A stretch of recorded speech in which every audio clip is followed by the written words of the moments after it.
Faites en sorte que vos collaborateurs s'impliquent au niveau émotionnel.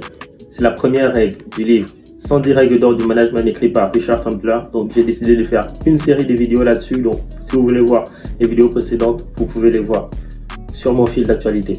Et si vous voulez encourager et soutenir mon travail, dans ma bio Instagram ou dans la description de cette vidéo, ça dépend de là où vous la regardez, vous trouverez le lien Amazon, mon lien d'affiliation pour l'acheter directement si vous êtes intéressé par ce livre. Parce que franchement, ce livre, si je l'avais à l'époque où moi j'étais manager, je n'aurais pas commis certaines erreurs qui m'ont été un petit peu fatales. Revenir à la règle du jour. Alors, nous avons tous en tête cette fable de cet employé qui félicite son patron pour sa nouvelle voiture. Et son patron lui répond, si tu continues de travailler aussi bien, l'année prochaine, je m'achèterai une autre.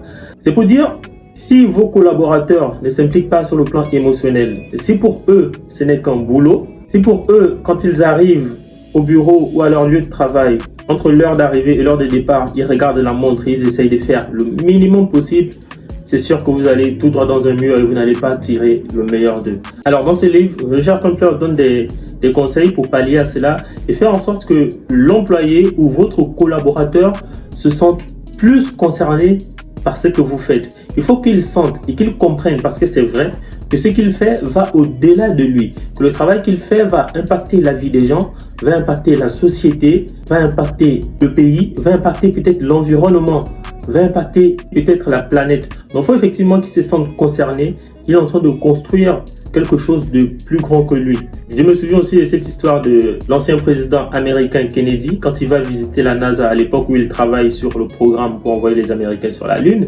Il trouve un monsieur en train de balayer un couloir et il demande au monsieur, monsieur, qu'est-ce que vous faites?